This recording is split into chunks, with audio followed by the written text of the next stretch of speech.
Bienvenido a Bonsai al Día, bienvenido a FELAP, gracias por estar presente.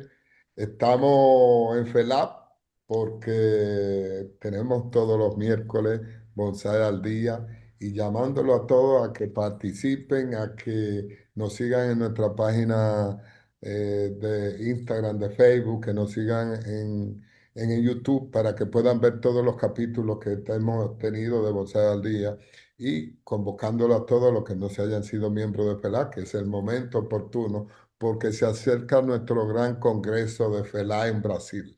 Y vaya, hay muchos especiales, hay muchas ofertas para los miembros de FELA, y es bueno que sean parte de esto para unirnos todos en este gran congreso que tenemos en Brasil este año y para los preparativos del congreso y todo lo que va a pasar. Hoy el día está muy oportuno porque tenemos a Lorenzo Contreras y a Axel que nos van a estar hablando del FISEC. Y el tema que ellos nos van a estar tratando es estética y exposición del FISEC. Como todos saben, va a haber una gran exposición del FISEC en este congreso y Lorenzo se motivó para irnos explicando cómo debemos hacerlo para llevar nuestro FISEC allá a la exposición. Bienvenido, Lorenzo. Hola Víctor, gracias a todos, un saludo para todo el mundo y bueno, pues efectivamente, como bien dice Víctor, la idea es que vayamos preparando camino también en el tema del Suiseki. Y bueno, la idea es hoy cómo hacer un resumen de algunas cosas que tenemos que considerar para las piedras que vamos a poder llevar al Congreso o no solamente a este Congreso de Brasil, ¿no? A cualquier exposición o de repente alguna expo local que tenemos en algún lugar. Afortunadamente creo que esto del Suiseki también va creciendo. Ya por lo menos tenemos confirmado a Sergio Suiseki Luciani como contagiado confirmado. Que, ¿O no, Sergio? que me acaba de decir que Señor, ya. acá estoy. Sí, señor. Y bueno, estoy seguro que varios van a ir preparando por ahí. Bueno, pues la idea es que llevemos la ventaja del Suiseki, como lo hemos dicho en otras ocasiones, es que es más fácil poderlo llevar a cualquier parte del mundo. Entonces, seguro estoy que si llevamos un Suiseki cada uno de nosotros, pues seguramente la exposición va a lucir todavía más, ¿no? Porque aparte de todas las piedras que vamos a encontrar allá de Brasil o los países cercanos, pues seguramente del resto de Latinoamérica vamos a llevar una buena colección de Suisekis. Y sería una buena representación de cada país, de que lleve Siseki como marca país. Exactamente, yo creo que esa parte es interesante porque de esa manera también vamos conociendo lo que hay en otras partes de Latinoamérica, ¿no? Sobre todo. Perfecto. Mm. Adelante con el tema. Bienvenido a hacer también. El escenario es todo de ustedes. Gracias. Bueno, pues vamos a empezar a presentarle vamos a poner una pequeña presentación.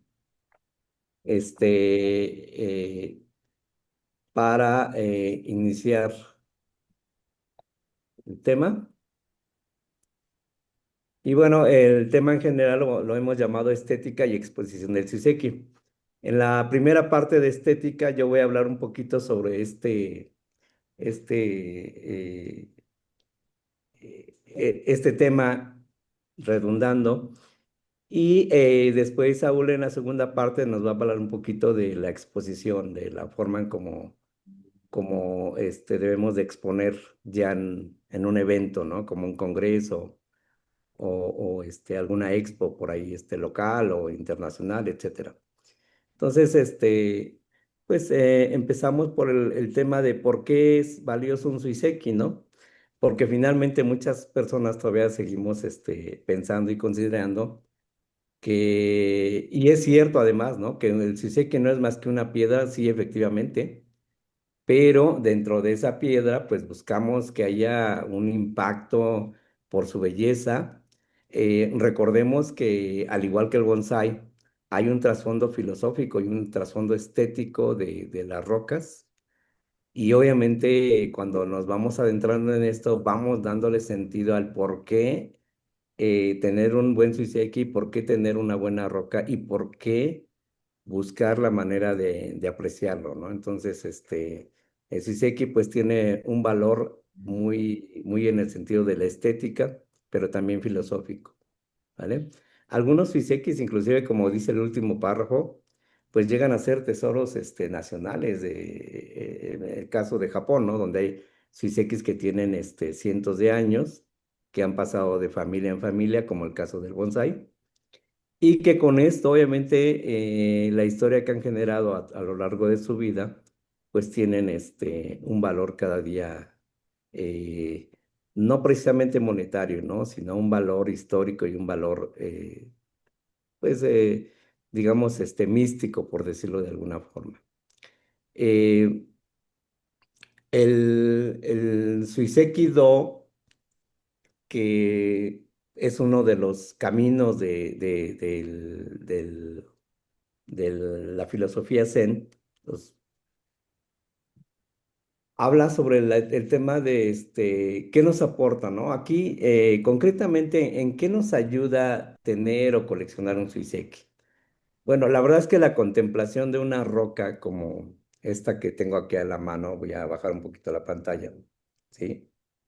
Ahí vemos una roca montada en un suiván con arena y estamos tratando de representar una roca isla donde hay pequeñas colinas, mesetas, hay un valle y este valle llega a la costa formando playas.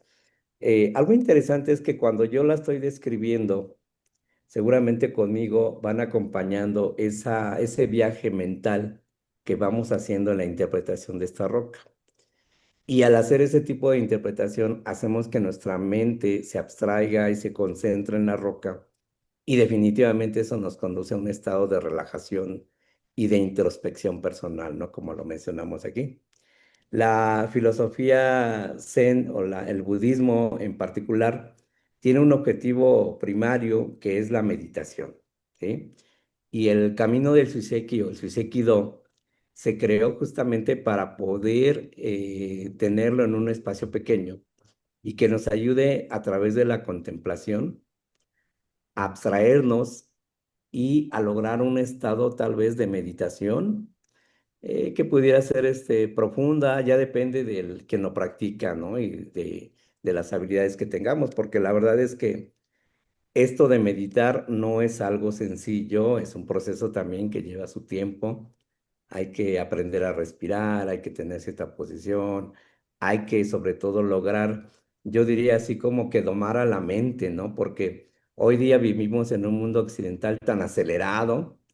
Andamos siempre presionados con el trabajo, el carro, corriendo de un lado para otro, resolviendo miles de problemas en nuestra cabeza al mismo tiempo, que saturamos completamente la mente, ¿no? La saturamos y de hecho, pues de ahí devienen inclusive algunos problemas, pues de lo más básico como es el estrés, pero el estrés a su vez nos puede conducir a problemas, de tipo orgánico un poco más fuertes, ¿no?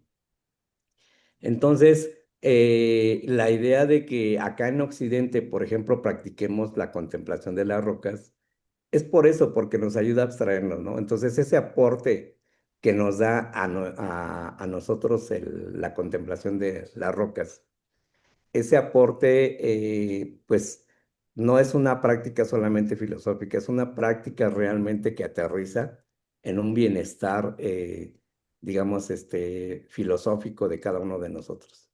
Entonces, bueno, bajo ese criterio, entonces, podemos pensar por qué es valioso un suiseki, ¿no? El tema aquí es obviamente que una vez, como dice Víctor, que lo empezamos a practicar, luego ya no hay manera de salir de esto, ¿no? Bien, pero algo importante en el suiseki es que a lo largo de lo que vamos practicando, es entendible que de entrada a veces cometamos algunos errores desde que lo vamos a recolectar, desde que buscamos un suiseki en la naturaleza, o si llegamos a una exposición y vemos suisekis a la venta, queremos comprar alguno, pero ¿qué criterio seguir para tener un buen Suiseki? Eso es algo importante porque hay sí ciertas características que debemos de cuidar, ya sea para adquirir un Suiseki, de la manera que sea, en la naturaleza, o porque alguien me puso en la mesa y me dijo escoge uno, o porque voy a una expo donde hay venta de Suiseki y quiero comprar alguno, pero de repente no sé cuál debo de comprar o cuál es el de mejor calidad.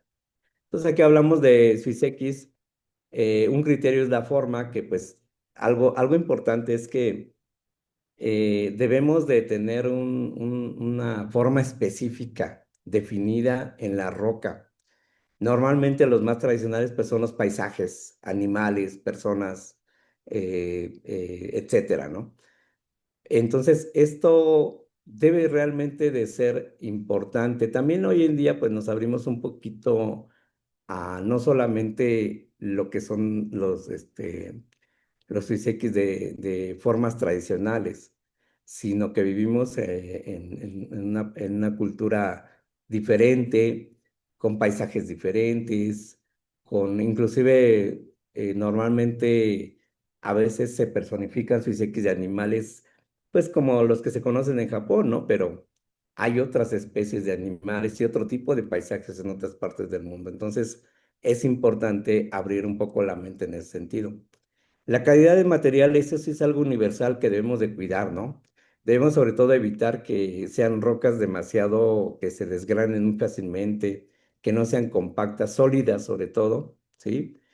Que sean duras las rocas. Entonces, este es un criterio también para cuando tengamos que seleccionar o escoger algún suisek. Los colores, bueno, en este caso, pues estos criterios están un poquito basados en los criterios japoneses. Aquí se habla de colores tenues y oscuros como grises, negros, etcétera. Pero pues, insisto, en otras partes del mundo tenemos otro tipo de rocas con colores diferentes y hay que abrir un poquito esa posibilidad. Las superficies con textura, igualmente, existen muchos tipos de textura en basaltos, en rocas. Hay algunas rocas calizas que generan unas texturas increíbles, como esta isla que estábamos viendo hace un momento. O, por ejemplo, hay un tipo de erosión que en geología le llamamos kárstica porque genera huecos, perforaciones, cavidades, casi son similares, ¿no? Pero bueno, la forma de erosionarse de la caliza va a depender de la cantidad de humedad y de los contenidos minerales que tenga. Entonces, eso va a dar diferentes tipos de texturas y de formas de suiseki. La edad del Suiseki es algo que mencionábamos ahorita, ¿no? La edad del Suiseki no tiene nada que ver con la edad geológica de la roca, ¿no? Por ejemplo, este Suiseki que les mostraba, se los vuelvo a mostrar, es una roca caliza con pedernal. Si hablamos de una edad geológica, este Suiseki, para que se den una idea, de acá de México, tiene una edad aproximadamente de unos 100 millones de años, es decir, es de la época de los dinosaurios, aproximadamente. Pero en realidad esa edad no es tan importante. Claro, desde el punto de vista científico y para los que estudiamos la geología, pues es bastante interesante, ¿no? Pero para el esquema del Suiseki, la edad se considera a partir del momento en que lo encontramos. Por eso es importante y aquí es una labor que le aplaudo a Víctor porque en el Museo de Suiseki de Dominicana se está llevando un control de cada Suiseki con su tarjeta de descripción y su edad, etcétera, ¿no? Con varios datos, porque realmente eso es como el acta de nacimiento de la roca, en este caso del Suiseki, ¿no? Entonces, obviamente, yo calculo que ya dentro de cuando lleguen tus tataranietos, Víctor, pues cada una de esas piezas va a tener un valor mucho más considerable, ¿no? Claro, ya no nos va a tocar verlo, pero seguramente el valor va en crecimiento constantemente. Eh, el tamaño, bueno, pues se habla de manera retórica la literatura oriental que debe ser entre una roca que quepa en la palma de una mano como la más pequeña hasta la parte de la roca que pueda cargarse que pueda cargar una persona, ¿no? Si se dan cuenta, aquí pasamos de una escala de medida a una escala de peso, ¿no? Entonces, ¿por qué? Bueno, pues me imagino que porque en su momento tú cargabas lo que podías, obviamente no te puedes echar al lomo una roca de 100 kilos, ¿no? Entonces tenían que poner un límite y para eso se estableció que fuera una roca que pudiera cargar una persona de manera cómoda, ¿sí? Y ese sería como que el tamaño superior, por decirlo de esa manera. Por acá hay algunos ejemplos de rocas de tipo oscuro, cafés, duras, que son de alguna manera características típicas del Suiseki, ¿no? Ahora, ¿qué cualidades deberemos de ubicar para seguir valorando el Suiseki? La sugestión, sin duda, para mí es la característica más importante que debe de tener un Suiseki, ¿no? Hay hoy en día infinidad de interpretaciones, de formas, tanto de animales como paisajes, etcétera. Pero aquella roca que realmente me haga o provoque que mi mente pueda viajar, ¿sí? Que mi mente evoque un paisaje o un animal o lo que sea, ¿sí?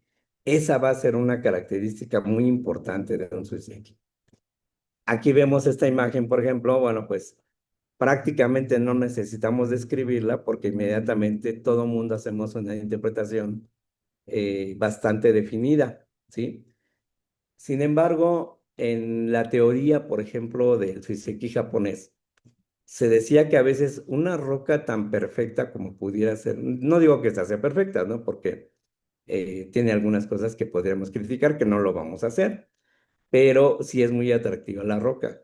Sin embargo, a veces una roca tan definida ya no logra que la mente trabaje, porque inmediatamente me da la interpretación de la roca.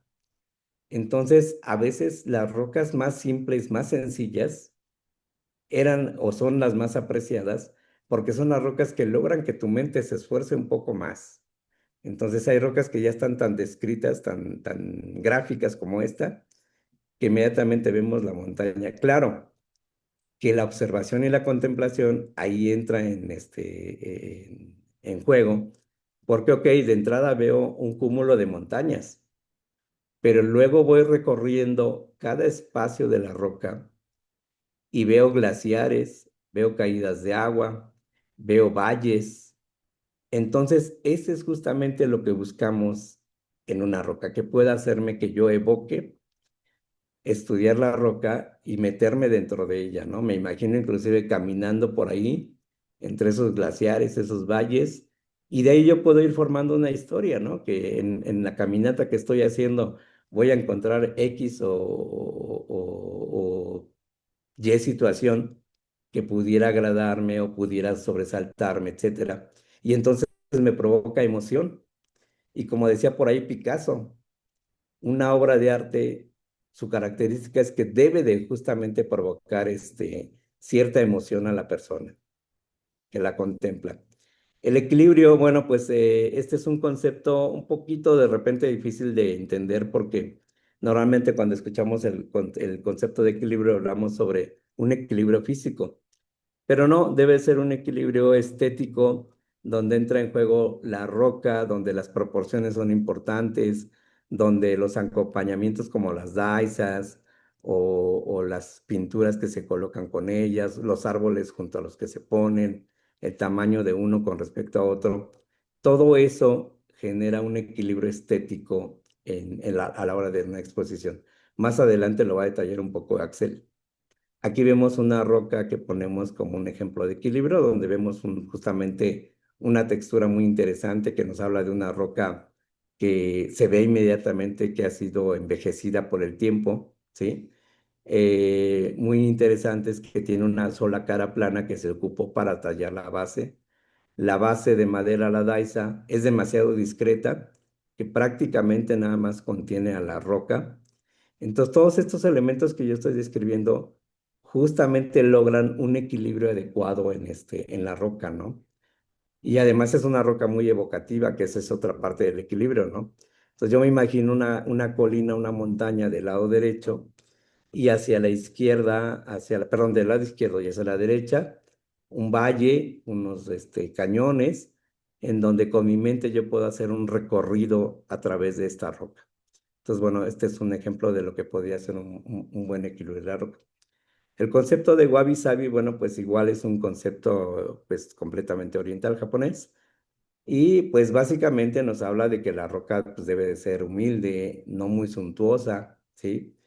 Sobre todo debe de ser muy natural.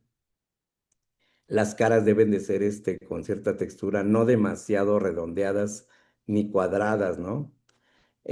Algo aquí importante a resaltar es que deberemos de buscar un suiseki que sea lo más natural posible, ¿no? Evitar demasiadas caras planas, evitar que esté fracturado y sobre todo algo muy importante, coleccionar o recolectar la roca que efectivamente tenga una forma definida o nos mande nuestra mente a evocar algo en particular, ¿no? La verdad es que de repente en la emoción a veces recogemos demasiadas rocas que pudieran no clasificar. Eso no es malo, ¿no? Porque al paso del tiempo nos vamos haciendo más selectivos, ¿sí? Yo eso lo admito aquí delante de todos. Yo en su momento igual recolectaba muchas rocas, pero hoy en día cuando me pongo a trabajarlas, cuando me pongo a hacer las daisas, tengo que ser muy selectivo y busco solo las rocas que placen, que me llenen el ojo, ¿no? Me he vuelto tan selectivo que inclusive he tirado algunas rocas que en su momento me parecieron buenas y después de una segunda, tercera vista, digo, no, no voy a trabajar con ella, tengo mejor material, trabajo con esto. Entonces, se va dando poco a poco ese avance en el conocimiento. Sin querer llegas a un momento en que te vuelves completamente selectivo y insisto, eso no es malo. Tampoco es malo que empecemos a recolectar pues material que nos parezca bueno, ¿no? En ese sentido siempre, y por eso estamos repasando esta parte, es importante ir aprendiendo poco a poco cómo ser más selectivos, ¿no? Hay, por ejemplo, el caso de algunos de ustedes que les gusta, no sé, el tabaco de repente, han llegado a conocer los sabores, las texturas, los aromas, que llega a ser muy selectivo el consumo de cierto tabaco o la música inclusive, ¿no? Yo recuerdo que de joven pues nos gustaba como que de todo, pero ya en mi caso ya a cierta edad como que hay música que ya no la consumo tan fácil, ¿no? Igual que la literatura, después de haber leído algunas cosas, pues te vas haciendo más selectivo. Lo mismo pasa con el Suiseki. Vas conociendo, vas topándote con varias cosas y te vas volviendo más selectivo. La Daisa, bueno, pues ese es un trabajo también interesante. Es un elemento esencial también, obviamente, como lo comentamos aquí, y sobre todo aporta mucho al equilibrio y a la estética de la roca, siendo un elemento, pues discreto, ¿no? Se trata de que sea algo más o menos discreto. Aquí vemos, por ejemplo, del lado derecho una roca que debe de pesar, pues yo me imagino que como unos 3 4 kilos. Y la daisa es muy fina, ¿no? Es muy pegada a la roca, las patitas son muy pequeñas, tratando de, obviamente, ser lo más discreta porque lo que buscamos es que la roca luzca, pero al mismo tiempo es un trabajo dedicado y fino que lleva su tiempo el poder lograr una daisa de este tipo, ¿no? Del otro lado, pues tenemos una roca, una cascada. Esta roca sí es grande, debe de pesar como unos 10 12 kilos.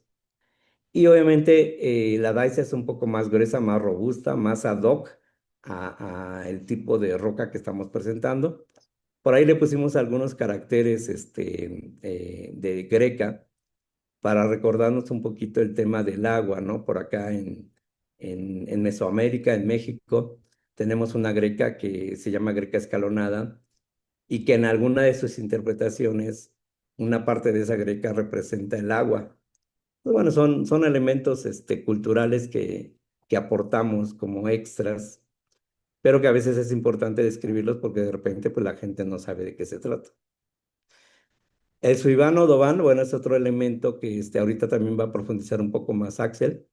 En general puedo decir que, bueno, el suiván es la bandeja en forma de cerámica y el dobán es una bandeja construida con metal, ¿no? Por acá vemos una roca, una cascada expuesta en suiván. Normalmente los suivanes se ocupan para representar paisajes que están relacionados con el agua, como en este caso una cascada, pero también lo que podría ser una isla como la que presenté hace un rato, o bien un acantilado o una roca marina. Son los paisajes que buscamos como más apropiados para presentarlos en suiván. Igualmente la preparación del mismo, la arena que debe de ir al ras de la orilla hasta arriba prácticamente. La roca debe de ver en perfecto equilibrio. Aquí esta roca, para mi gusto, la dejaron un poquito al centro, debería ser un poco más hacia alguno de los dos costados. Yo preferiría hacia el lado derecho. Y para romper con el tema de lo que es la, se me fue este concepto, el tema de que sea, cuando es un triángulo equilátero, no, ahorita lo recuerdo, ahorita se los comento. Y bueno, yo hasta aquí voy a hablar de algunas características que me parecen como importantes recordar para que seleccionemos y hagamos una buena exposición de Suiseki. Ahora le voy a pasar el micrófono a Axel para que nos empiece a hablar un poquito sobre la exposición. Y empezamos con esta primera imagen. Voy a dar una pequeña introducción. Aquí vemos 4 ejemplos de Suiseki, ¿sí? En este caso los vemos acompañados con diferentes elementos, como puede ser un bonsai, una pintura o kakehiku. En la segunda imagen se ve una especie de biombo, ya un escenario, ¿sí? En las imágenes de abajo, por ejemplo, se ve una pequeña planta de acento o elementos como los tenpai. Vemos también ahí mesas de exposición, tapetes, en fin, las variantes de exposición pueden ser vastas. Voy a ir cambiando y Axel nos va a seguir haciendo la interpretación. Ok, bueno. Permítanme un segundo.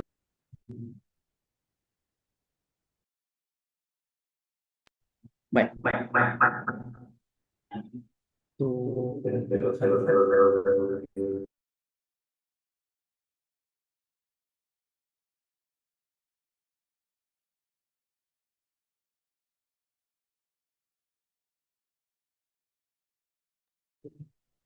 bueno, vamos a continuar con esta parte y sobre todo lo que quiero que notemos a continuación es lo meticulosos que son para describir las características que deben de contemplarse al momento de estudiar una pieza para la exposición, ¿no? Entonces, vamos a ver que en el caso de las daisas, ¿ah? Lo primero que hacen la distinción es si es un suivan o un doban, o sea, el material con el que se va a presentar. ¿Por qué? Porque a nivel de composición, el material que nosotros elijamos va a resaltar las características de una u otra manera. Por ejemplo, en el caso de los metales, como lo es el doban, este suele resaltar mucho una posición un poco más fría, un poco más, digamos, lejana, más ausente, más melancólica, precisamente por lo frío que se percibe el metal en nuestra percepción como humanos.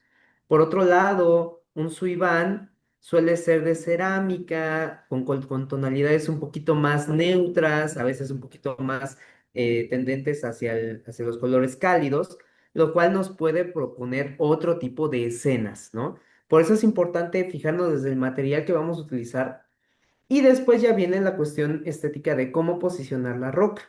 Aquí la regla que siempre utilizan o que es la más preferida para las exposiciones, pues es colocar la roca, digamos, como a 3/4 de la extensión total de la daisa para precisamente generar un contraste o lo que en composición se le llama un espacio vacío, que en este caso podemos observarlo de este lado del suivano del Dobán, donde tenemos un espacio donde la arena es la protagonista.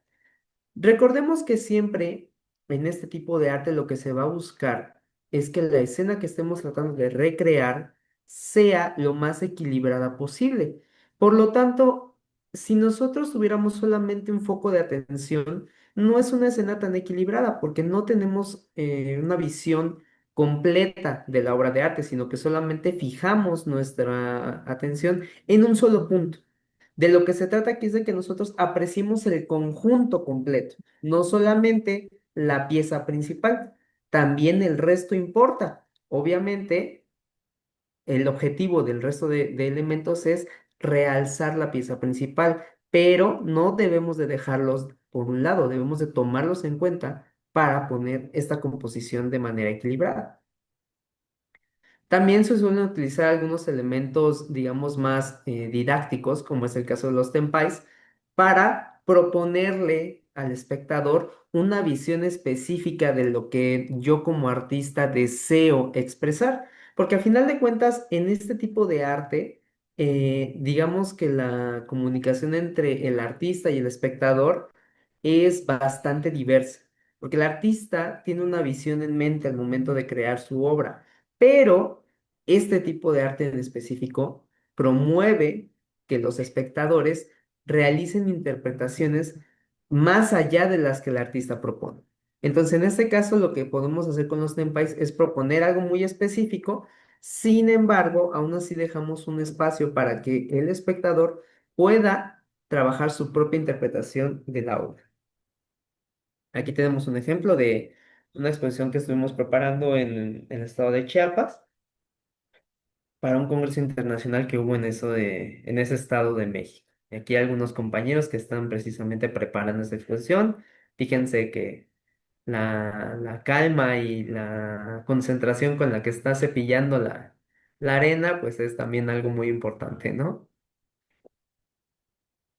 Ahora, ¿por qué nosotros en este caso podemos decidir usar un Doban, un Suivan? Pues precisamente volvemos a lo mismo, en congruencia con las características de la roca que estamos presentando.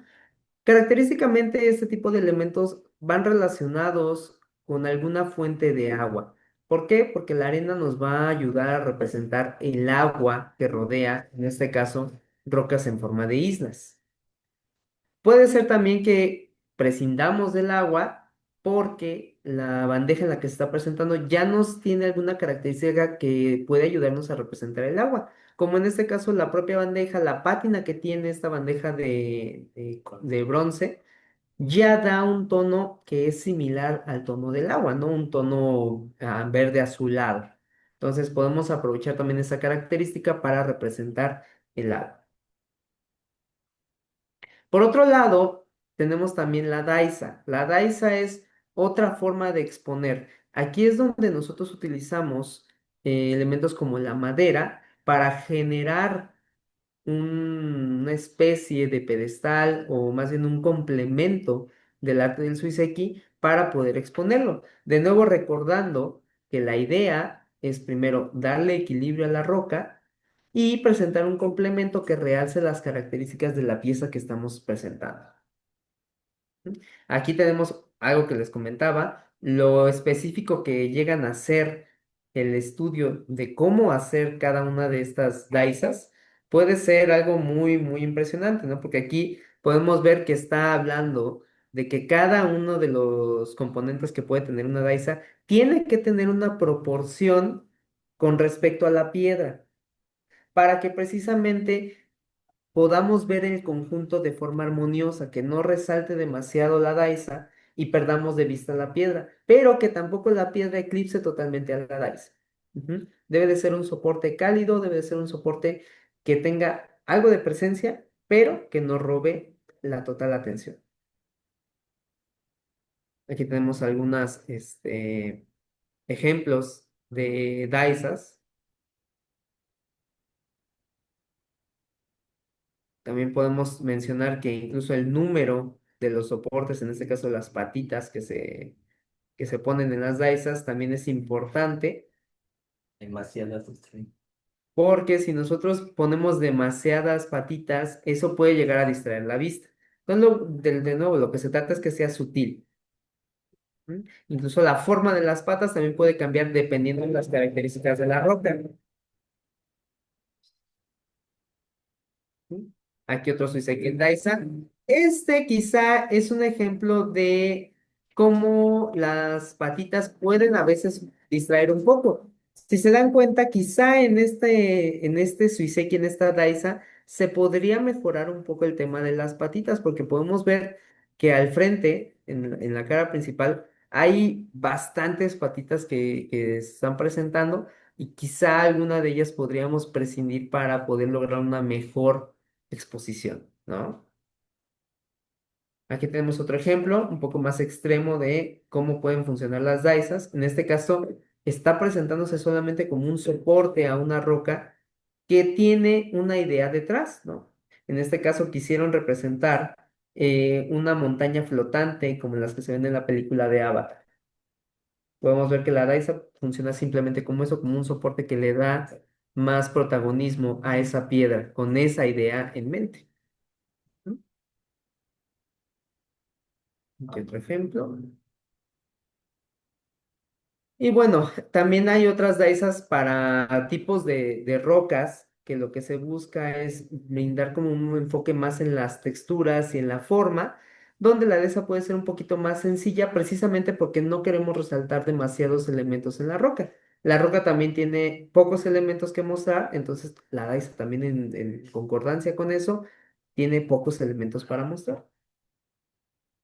Y ahora vamos a pasar a la última parte de esta pequeña plática, que es precisamente relacionado con otro tipo de arte. No quiero que se confundan, déjenme explicarlo un poquito más a detalle. El Keido es el arte de exponer. Y este arte se sirve de otros artes para poder realizar sus composiciones. Es un tema un poquito parecido a lo que es la ópera o el concepto que manejaba, ahorita recuerdo, este compositor Richard Wagner. Él acuñó un término que se llama arte total, donde su idea era buscar unir todas las bellas artes en una sola manifestación artística. Por eso las óperas de Wagner son muy renombradas a nivel mundial porque son de las más espectaculares. Se une la pintura, se une la escultura, se une la arquitectura, se une la música, se une el canto, se une las artes plásticas, se une la danza. Trató de unirlas a todas para presentar algo mucho más grande. Y aquí es donde también quiero, este es mi aporte, este es el aporte que quiero dejar, que nosotros veamos este tipo de información, las entendamos no como un método, sino como una idea, como un concepto. Porque lo más importante para ustedes como artistas, para nosotros como artistas, es mantener la mente abierta. Y una metodología nos puede llegar a cerrar un poco las opciones o la visión artística. Entonces, lo más importante para nosotros siempre es mantener la mente abierta. Por eso es que les comento, veamos esto como un concepto. Yo les voy a explicar a grosso modo cuál es la idea detrás del Keido. Y la idea precisamente es que nosotros podamos observar esto y apropiarnos del concepto, no seguirlo estrictamente, porque aquí es donde viene mi segundo aporte. Todo actualmente ya está cambiando. Entonces, estas expresiones artísticas ya mutaron, ya avanzaron a un siguiente plano en donde se toma el concepto, pero se actualiza y se agrega elementos de las culturas en donde se va tratando de representar. Entrando ya en materia propiamente del Keido, como ya les expliqué, es el arte de componer una exposición. Y su objetivo principal, tal cual como lo describen los japoneses, es deleitar al alma. Ellos siempre mencionan que su objetivo con este tipo de arte, al momento de exponerlo, no es un reconocimiento hacia el artista, sino es el artista tratando de darle un regalo al alma a los que están viniendo a ver su exposición. Entonces, bajo esa misma filosofía, el Keido es tratar de dar una exposición lo más bonita posible para que nosotros salgamos deleitados de dicha exposición. Para esto, el Keido, su principal motor es la comunicación. ¿Y la comunicación entre qué? Bueno, entre los elementos que van a componer nuestra puesta en escena. Ujú. Vamos a ver que básicamente el Keido se trata de tres elementos. Recordemos que la estética japonesa suele premiar mucho la naturalidad. Y esto es algo también que van a ver mucho en todas sus expresiones artísticas. Les gustan mucho el número 3 en cuanto a sus elementos o a lo que quieren exponer a los intérpretes principales.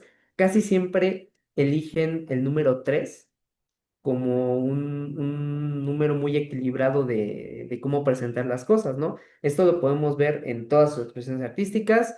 En el caso del Suiseki del bonsai, recordemos que la forma en la que principalmente les gusta manejar las proporciones de sus árboles y de las piedras es precisamente en triángulos. Y los triángulos pues tienen tres vértices, ¿no? Y tres lados. También, por ejemplo, en otras expresiones artísticas más de la cultura popular, como es el anime, la mayoría de sus historias suelen girar alrededor de tres protagonistas principales. Casi siempre son grupos de tres protagonistas los que llevan toda la historia a cabo. Ujú. Entonces aquí vamos a ver lo mismo, vamos a ver que ellos manejan tres protagonistas principales. En este caso, vamos a ver que son dos arbolitos y una planta de acento que está aquí en la parte del fondo. La idea es que las tres estén comunicándose, ujú, que no estén por separado, sino que formen en conjunto una idea. De ahí es de donde nace la figura del tokonoma japonés. Ujú. En el caso del tokonoma japonés es más práctico porque lo que se busca es que sea un espacio para que cualquier obra de arte pueda ser expuesta. En este caso, cualquiera de los tres elementos podría ser el elemento principal. ¿De qué va a depender cuál va a ser el elemento principal? Bueno, va a depender precisamente de la visión del artista. Y aquí es donde les recuerdo el concepto de arte total que manejaba Richard Wagner. El artista también tiene que hacer uso de otro tipo de expresiones artísticas, como lo puede ser la literatura, ya sea en el caso de historias, ujú, o poesía. ¿Por qué? El tokonoma japonés, bajo la idea del Keido, debe de estar acompañado, aparte de sus tres elementos principales, de una descripción breve, que puede ser a través de una prosa, de un pequeño parrafito que nos explique la historia que nos están contando los tres actores principales de nuestro tokonoma, o un poema que de igual manera retrate la historia que nos están contando. De esta forma, nosotros podemos, más bien, el espectador tiene la tarea de interpretar, ya con todos los elementos que le da el artista, interpretar esta obra que estamos viendo aquí adelante. Vamos a hacer un pequeño ejercicio. Aquí no tenemos específicamente el escrito que acompaña este tokonoma, pero podemos darnos una idea de lo que el artista quería representar a través de los elementos que tenemos aquí, ¿no? Por ejemplo, primero, del lado izquierdo tenemos un arbolito. Ujú. Y aquí vamos a abrir el micrófono para quien quiera participar. ¿Qué tipo de bonsai tenemos aquí? ¿Qué tipo ¿cómo le llaman? Estilo. De estilo tenemos aquí en este bonsai. A ver, sí, adelante, participen, participen. ¿Quién quiere? Semicascada. Ujú. Semicascada. Semicascada, exactamente. Ahora, cuando nosotros hablamos de una semicascada, ¿qué es lo que nos va o qué es lo que intuimos de este árbol? ¿En dónde estaría creciendo este árbol? En un acantilado, Ajá, buscando está luz, creciendo en un buscando lugar agua. alto, ¿no? Porque el árbol Sí, está en un creciendo lugar hacia alto, abajo. claro, bajando. Ajá, tiene espacio debajo de su tronco para poder extender sus ramas. Luego entonces veamos el siguiente elemento, que además, si se dan cuenta, este arbolito hacia dónde está dirigiendo su descenso, hacia el centro de la composición, ¿estamos de acuerdo? Y aquí en el centro de la composición, ¿qué tenemos? A ver, ¿quién quiere participar? Veo claro, unas caídas de montañas. Exactamente. Aquí tenemos una pintura, una acuarela, para ser más específicos, que nos está representando un paisaje donde se ven claramente unos acantilados, ¿no? Pero además de los acantilados, ¿qué otra característica podemos ver en esta pintura que tenemos al centro? Veamos ya no los acantilados, sino qué está Sigo rodeando hablando, los bueno, hay mucha acantilados. agua abajo. Puede ser que haya agua o también otro elemento que podríamos mencionar sería neblina. Sí, ¿No? Si estamos claro. hablando de acantilados, puede haber dos opciones, o son acantilados tan altos que lo que los está rodeando son neblinas, o son acantilados muy cercanos a la costa, donde lo que los va a estar rodeando es precisamente agua, ¿no? Y entonces veamos el siguiente elemento que está de este lado de la composición, que es un suiseki. El suiseki, ¿cómo está siendo expuesto? Estamos exponiendo este suiseki en una bandeja con arena. Y en este caso la roca no se alcanza a ver muy bien por el tamaño de la imagen, pero también la roca tiene formas de acantilados, formas muy bruscas. Entonces, en este caso, esta piedra está tratando de representar también un acantilado. Y si se dan cuenta, es coherente con el resto de elementos que nos están representando en esta obra. Ujú. Entonces, se dan cuenta cómo esta composición trata de funcionar, de comunicarse entre los tres elementos que tenemos en pantalla, porque además esta roca también tiene una ligera inclinación hacia el centro de nuestra visión, de nuestro toconoma, donde se junta también con la pintura que ya habíamos descrito anteriormente, ¿no?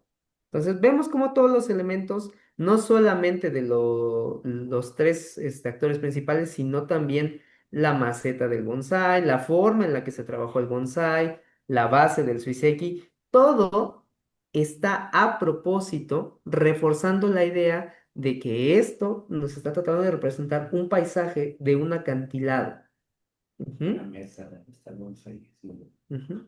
Entonces, todos estos elementos podemos ver, nos cuentan una historia. Y esa es la forma en la que los japoneses imaginaron que sería lo más bonito para el espectador, porque precisamente no es solamente ir a ver un arbolito, o solamente ir a ver la pintura, o solamente ir a ver el suiseki, sino que vamos a crear una obra más grande utilizando ya las obras de arte que tenemos.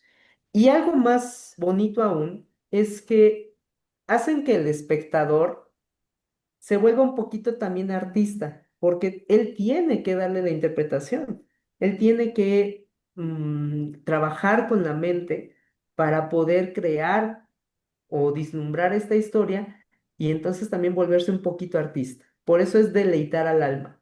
Una de las formas de deleitar al alma es precisamente creando arte. Ustedes que son artistas del Suiseki, del bonsai también, no van a dejar mentir, pero cuando están ustedes creando sus Suisekis o sus bonsais, sienten una sensación bastante cálida de felicidad, porque precisamente están deleitando su alma a través de crear una obra de arte. Entonces, la idea también es dar esa oportunidad al espectador que se involucre un poquito en este mundo que a veces suele verse como muy lejano, como muy complicado, ¿no? La idea también es acercarlo a cualquier persona que quiera formar parte de esto. Y bueno, Hazme eh, un favor, deja de compartir pantalla y compártelo de nuevo para ver si se quitan unos rayones que hay ahí. Ajá. Nada más. Y lo vuelve a compartir de una vez. Ajá. Déjame ver.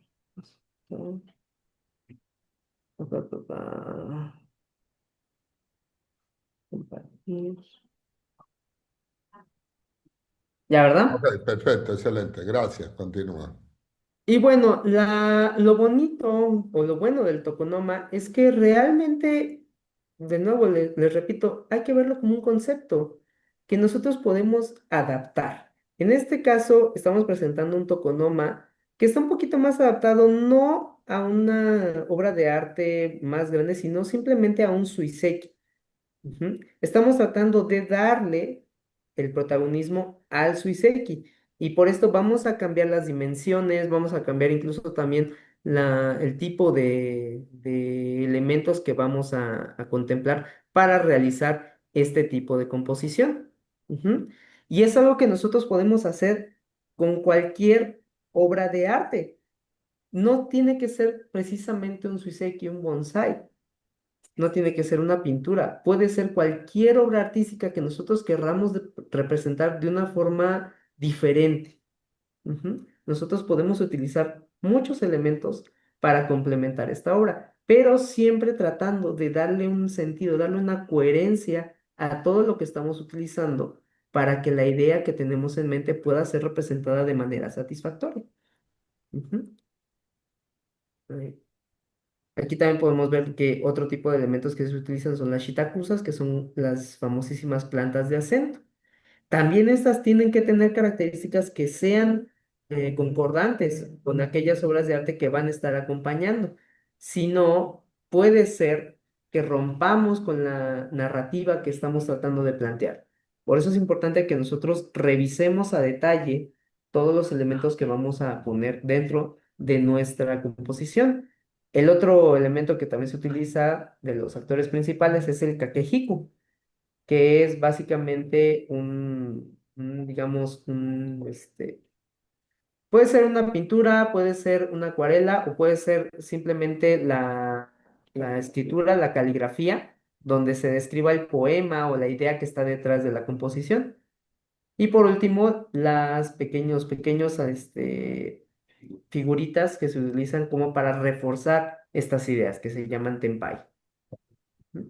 Entonces, eso sería a grandes rasgos esta parte del Keido. Les recuerdo, es el arte de la composición para la exposición de nuestras obras. Ujú.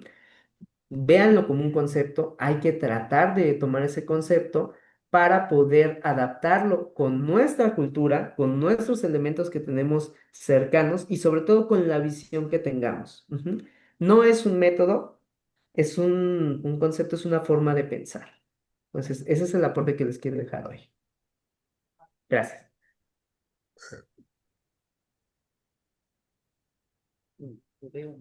Ah, ok, deja de compartir, por favor. Sí, ya Ok, está. ahora sí. Perfecto.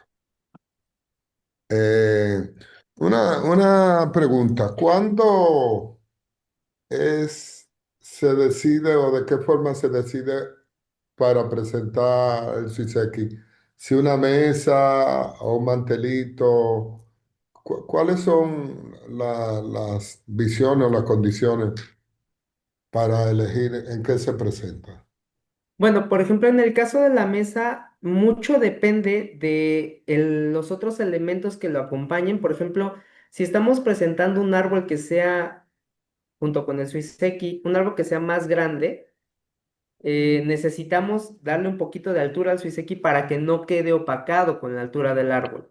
O si se presenta el suiseki solo, puede funcionar como un elemento de refuerzo de que esta es la pieza principal. Lo estamos elevando a un pedestal. Entonces, eso funciona en nuestro cerebro como un indicador de que este debe de ser el actor principal y el resto son acompañamiento.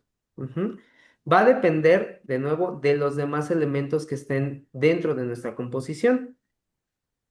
Ok, Digo, sí, perdón, estoy continúo. tratando de simplificarlo porque ahí entraríamos en una explicación, o sea, podríamos entrar en una explicación mucho más compleja sobre la estética. donde pues ya entra en juego también unas cuestiones psicológicas de cómo entendemos nosotros el mundo que nos rodea. Pero pues esto lleva años estudiarlo, ¿no? Esto no es algo que cualquiera domine en 2 o 3 horas, sino es algo que tenemos que ir practicando.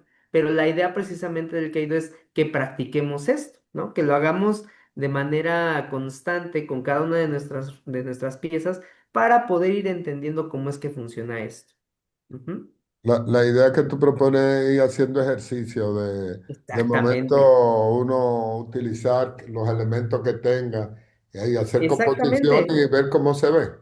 Porque todos en nuestra casa tenemos por lo menos un lugar donde hay una pared que está desnuda, que está ahí básicamente gritándonos, pues estoy aquí para que me adornes, ¿no? Entonces nosotros, cualquiera de nosotros en nuestras casas podemos realizar este ejercicio de, pues a ver, aquí tengo un arbolito, aquí tengo una figurita, aquí tengo una macetita con una plantita chiquita, puedo ver de qué forma empiezo a practicar este tipo de actividad, ¿no? Es algo que creo que a todos nos haría bastante bien porque pues, nos estimula mentalmente y hace que nos distraigamos del resto de cosas que nos preocupan, ¿no? Que también es un objetivo de la práctica del arte.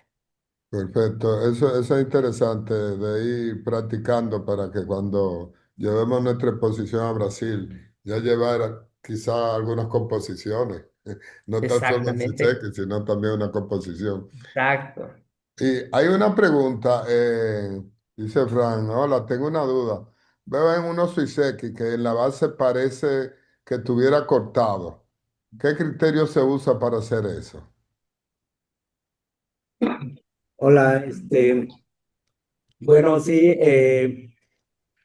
uno de los principios de Siseki es la naturalidad. Se busca que definitivamente pues el Siseki no tenga intervención, por medio de cortes o tallados.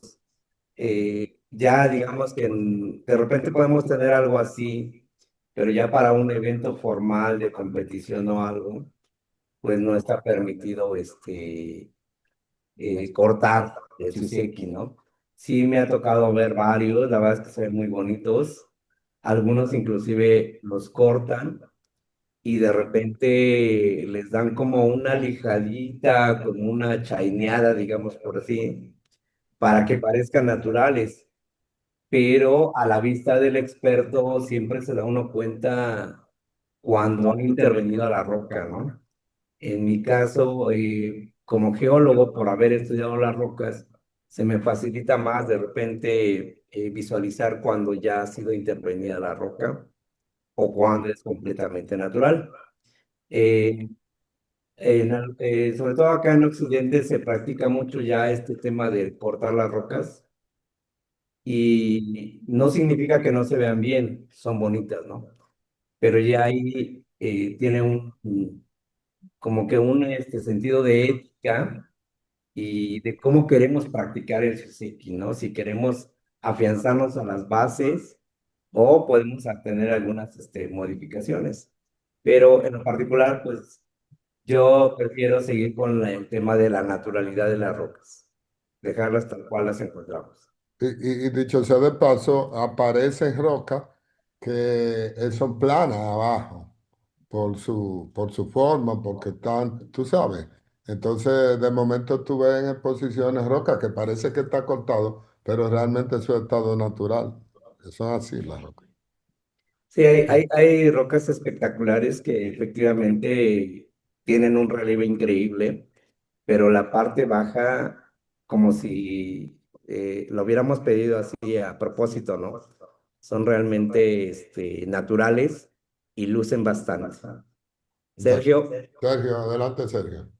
Acá, Lorenzo, tengo una pregunta difícil. ok. A ver, podés de última decirme, tal vez estoy confundido, pero después que yo me vine para allá me puse a leer algunas cosas. Y entiendo que el Suiseki nace en China. Sí, No correcto. con esa palabra, pero nace en China. Sí. Cuando uno hace digamos, reglamenta cómo va a ser una exposición, debe decir que va a ser una exposición basada en Suiseki japonés, porque si te viene alguien y te hace una composición con bases chinas, que no sé ni cuáles son, pero me imagino que deben ser diferentes. ¿Me entendés? Lo que me refiero es que eso nos ponemos de acuerdo antes de hacer la exposición, porque si no, muchas de estas cuestiones, por ejemplo, los tres elementos no se contemplan en una composición china. Entonces, ¿qué le decís? No, señor, vete de aquí, vete de mi lado, ya no estoy enamorado de ti. Correcto, Sergio. Pues la verdad es que sí es bastante difícil la pregunta. Más que difícil es algo complejo porque va de la mano con los tipos de culturas, ¿no? Definitivamente la cultura china es diferente a la cultura japonesa. Inclusive tú en la práctica del bonsai sabes que un árbol de China o un árbol de Taiwán, nada que ver con lo japonés en ocasiones, ¿no? Nuestros árboles tropicales de acá de Latinoamérica, pues también son muy especiales, pero los conceptos primarios, los conceptos con los que trabajamos, bueno, esos son, de alguna manera, buscamos mantenerlos, ¿no? Efectivamente, fíjate que por acá con Víctor y con nuestro amigo de Filipinas, Anthony Guedán, estamos en la idea justo de abrir un poquito las formas del suiseki japonés, porque inclusive en alguna otra plática lo he comentado, hasta las mismas rocas de Japón son diferentes a lo que tenemos por acá. Entonces, no precisamente que sea algo diferente a lo que estamos practicando, porque son los mismos principios, pero sí de alguna manera abordar lo que tenemos en otros países, en otras culturas. Por ejemplo, ahorita presentamos algunos elementos como las acuarelas o los ideogramas japoneses, pero también hay chinos, ¿no? Acá en Mesoamérica, por ejemplo, la verdad, uno de los orgullos de México es la cultura prehispánica que tenemos. A mí me encantan las grecas de acá, de precolombinas, y de repente son elementos que podemos ir agregando, tal vez en vez del Kakejiku, yo puedo tener unos ideogramas mayas o aztecas que simbolicen una idea. ¿Sí me explicó? Y, Claro. y, y al final es algo diferente, pero tienen el mismo principio, el mismo concepto de, como explicaba Axel, de formar Sí. una obra de arte, ¿no? Por eso te Entonces, preguntaba, porque, perdón que te interrumpa, porque cuando Axel hablaba de la idea y del concepto, y de cuando mostraba el rol que tenía la parte de agua y arena y cómo estaba usado la base para cómo estaba apoyado en la piedra en la arena y cómo todo empezaba a ser coherente. Imagino que si después las reglas son tan específicas y tan fuertes, te hago esta pregunta porque en el bonsái está pasando mundialmente, es decir, ya no existe más la idea de que el bonsái es solo japonés. Existe para aquellas personas que pertenecen y defienden la escuela japonesa, que no deberían defenderla, al menos deberían solamente representarla. Que está todo bien que fuese tradicional, pero digamos, se ha abierto tanto el mundo con el bonsái moderno, existen muchas escuelas y hay muchas maneras de expresarse, cuando lo importante es expresarse. Lo importante es tener la libertad de creatividad como para poder ser lo más creativo posible y en esa originalidad presentar algo diferente, que no implica pertenecer o no a una escuela. Entonces digo, cuando te escucho hablar a vos y lo escucho hablar a Axel, que está muy bueno porque está bien fundamentada la idea, digo, ¿qué haces si te aparece un descolgado? Si te aparece una persona que está un poco más conectada con esta libertad de creación y que básicamente es lo que todos buscamos. Es verdad que buscamos ser creativos dentro de ciertas reglas y de ciertas escuelas, pero en un mundo tan abierto, se habla antes, porque imagino que debe ser eso, porque vos decís, mira, estas son las reglas y se terminó. claro, sí, definitivamente, yo creo que el desarrollo de un artista parte de un aprendizaje básico, ¿no? Donde partes justamente de lo primario, de lo esencial. Pero a la medida que te vas desarrollando como artista, si tú sigues en lo básico, como decía Axel, te limitas a hacer lo mismo siempre. Te limitas a coartar la creatividad. Y es ahí donde buscas meter elementos nuevos, buscas meter tu propia cultura, tus propios rasgos, tus propias formas de acompañamiento, ¿no? Porque decía yo hace un rato, los animales que hay en Japón, pues no son los mismos que hay acá o en África. ¿no? Y sin embargo, pueden representar, aquí lo más importante en una obra artística yo creo que es que no perdamos el sentido, que tenga un propósito esa obra de transmitir algo, ¿no? Comentaba yo hace rato, Picasso decía, cuando una obra de arte, lo que sea, logra un sentimiento en la persona, entonces puedes sentirte orgulloso de haber presentado algo así. Pero para eso, como bien tú lo dices, Sergio, y lo has dicho en otra ocasión, mente abierta, ¿no? Necesitamos ser un poco Claro. más abiertos en este sentido. Claro, y una de las cosas, Sergio, también, que es lo que hemos hablado con el tema del bonsai, es lo que estamos tratando de hacer con lo del FISEC, es crear nuestra propia identidad. Tú sabes, estamos en lo que decía Lorenzo, que estamos buscando la forma de crear la identidad de Latinoamérica y el Caribe con relación a lo que es el FISEC, porque nosotros no podemos seguir queriendo tener las mismas rocas que tienen en Japón si somos de diferentes continentes, ¿tú entiendes? Entonces al fin y al cabo, tenemos que, de momento, como siempre he dicho, que los japoneses vengan a Latinoamérica y al Caribe, a Centroamérica, a ver nuestro bonsai, a ver nuestro siseki, para que también ellos conozcan las cosas que tenemos, porque ya conocemos todo lo que tienen. Entonces ahora mismo lo que tenemos es que crear nuestra marca, crear nuestra identidad y tú sabes también darnos, defender y justificar nuestro Siseki y también de repente crear formas de Está muy presentar. bien. Sí, perdón, uy, se colgó.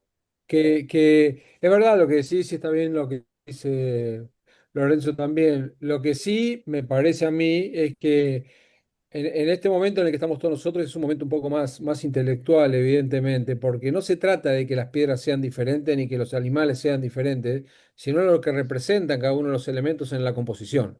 Entonces después se verá si qué efectos generan diferentes tipos de piedra. Lo que importa es la composición y el por qué se están haciendo las cosas. Y hablando de esto, Víctor, te digo que el otro día di una charla para la Asociación Argentina y usé tu frase cuando dije, porque me gusta mucho esa, decir, tal vez ya es hora de que nos empiecen a visitar a nosotros para ver lo que hacemos. No porque seamos, porque nos tengamos que parar en un lugar de por ahí de egocéntrico, pero sí tal vez sentirnos un poco más seguros de que lo que ofrecemos al menos es nuestro y es diferente. Es hora de que nos vengan a ver y que no solamente vengan a mostrarnos lo que hacen los demás. Y te nombré, así que bueno, ahí tenés. Muchas Ahora gracias. desaparezco de vuelta. No, no, no, y que realmente Te estamos quería decir. trabajando y estamos trabajando para cada vez hacer cosas mejores. Por eso hacemos esto y por eso cada uno de ustedes está compartiendo el conocimiento para que cada vez siga mejorando el bonsai, siga mejorando el siseki, porque estamos trabajando, no estamos de brazos cruzados, seguimos trabajando día a día. Gracias, Sergio. Lorenzo, hacen una pregunta. ¿Qué define la bandeja? Dice doña Idalia para una exposición. La forma de la piedra, yo puedo poner una piedra ovalada en una bandeja cuadrada. ¿Qué define la exposición? ¿La forma de la piedra o la bandeja? O sea, ¿cómo tú puedes presentar me imagino que está hablando de un suiván, una Sí, roca? Cómo tú lo ves? sí, correcto.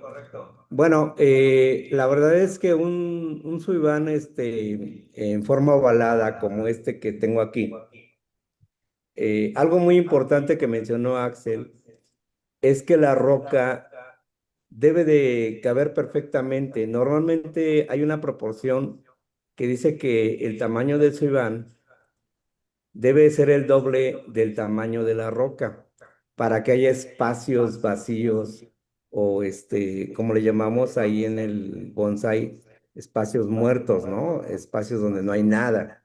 En este caso, bueno, la nada viene siendo representado por el agua. Una bandeja como esta de tipo balada normalmente se ve más reducida. En una bandeja rectangular, bueno, cuadradas realmente no existen. Recuerden que buscamos que sean un poco asimétricas las cosas, tanto en bonsai como en tuiseki. Entonces, las bandejas cuadradas o redondas no son muy adecuadas para la estética, digamos, japonesa oriental. Normalmente son ovaladas o rectangulares. La ventaja con una bandeja rectangular es que nos da la sensación de generar un espacio más amplio. Tenemos mayor, las medidas están delimitadas, no haciendo una bandeja ovalada, y eso nos permite que tengamos una mayor amplitud a la hora de colocar a la roca, ¿no? Entonces, ¿a qué voy con esto?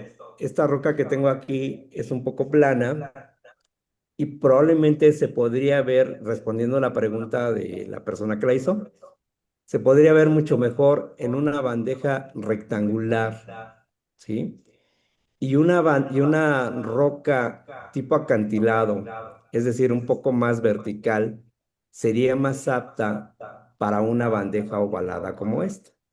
Entonces, básicamente tiene que ver un poquito con la altura. En este caso, esta roca es más horizontal, más adecuada para una bandeja rectangular, y una roca en forma de acantilado un poco más perpendicular podría ser más adecuada en una bandeja cuadrada. Perfecto. Bueno, ahí está la respuesta de doña Italia de República Dominicana. Me estaba comentando esto. Dice Germán, bueno, saludo y que siempre la presentación súper interesante. Dice él, una pregunta. Me dijeron en China, eh, son tres elementos, cielo, tierra y hombre. Apuntan al cielo, la roca al planeta y el árbol al artista. Pregunta si eso es cierto. Sí, de hecho, en la cultura japonesa, bueno, pues la famosa tríada también se interpreta de esa manera, ¿no? Como el cielo, la tierra y obviamente la persona que lo interpreta. Digamos que esta es la parte como filosófica, que después nosotros la resumimos en una tríada, digamos, gráfica, donde comentó Axel, buscamos que sean tres elementos, ¿no? Entonces, normalmente en esos tres elementos, pues vamos a notar justamente que hay una parte como normalmente la pintura, el kakíjiku, que va a representar como que la parte del cielo, el árbol, la tierra tal vez, y el espectador el acompañamiento más pequeño, ¿sí? Pero bueno, son interpretaciones que han ido variando, pero efectivamente es cierto lo que comenta Germán. Saludos, Germán. Bueno, ¿alguna participación? ¿Alguien más quiere hacer algún comentario? ¿Alguna Saludos, palabra? muchas gracias por la respuesta. Gracias, Germán. ¿Alguien más quiere una pregunta, un comentario? Bueno, si no, palabras finales, porque como siempre nos pasamos del tiempo, siempre que estamos hablando de Siseki, como que se nos va, se Bueno, nos yo va. sí quería comentar que ahorita escuchándolos a todos, los comentarios que están proponiendo, creo yo que me voy muy satisfecho de que entendieron la parte de que hay que experimentar un poquito, ¿no? O sea, esta idea ya vi que ya la entendieron perfectamente y me da mucho gusto que vean, que se atrevan a proponer nuevas cosas, ¿no? Porque sí, el punto es como decía Sergio, hay que, hay que hacer el trabajo de artistas que es creativo, ¿no? O sea, hay que aprovechar eso y nosotros poder darle nuestro estilo, que a final de cuentas creo que es lo que todos tenemos que buscar siempre, es crear una forma propia de expresarnos, ¿no? No solamente quedarnos en repetir lo mismo, sino hay que inventar algo nuevo. Eso es lo principal. Y de ahí es de donde vamos a partir, donde vamos a encontrar nuestra identidad, ¿no? De nuevo, pues muchas gracias a todos por su tiempo, por estar aquí escuchando tan atentamente y pues espero que les haya gustado mucho lo que les compartimos el día de hoy. Gracias, Axel, como siempre. Sigue estudiando para que todo el tiempo nos siga sorprendiendo. Muchas gracias, Axel. Lorenzo, palabras finales. Pues gracias, Víctor. Yo creo que agradecer a todos.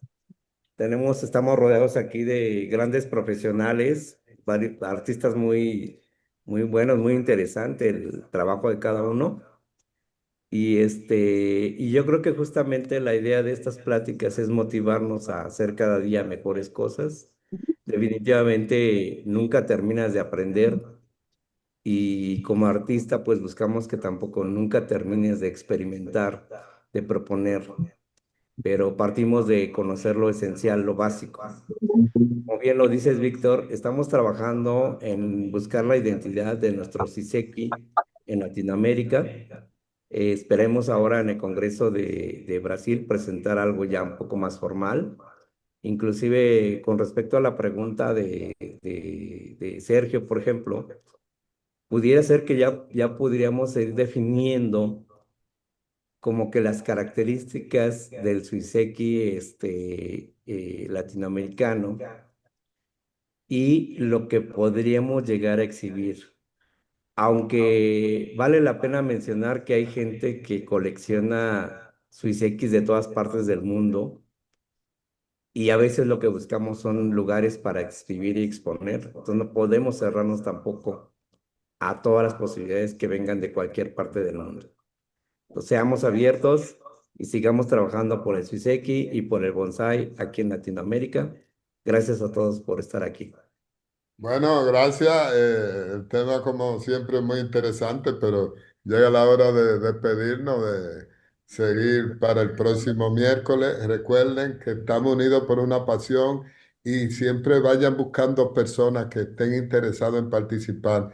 Hay muchas personas, repito siempre, que conocemos que hace bonsai o que está haciendo suiseki y no ha tenido la oportunidad de expresarse en este espacio. Y eso queremos, que a través del conocimiento de los demás, nosotros poder seguir creciendo. Seguimos unidos por una pasión, seguimos en FELAC. Gracias a todos por estar presentes y nada, sean felices, que para esto hacemos bonsai y hacemos suiseki, para ser felices. Gracias a todos. Buenas Chao. noches. Bueno, Chao, buenas noches. bueno. Chao, Abrazo, abrazo. Lorenzo. Chao, chao a todos. Chao. Chao, Chao, Katy. Catalina. Adiós.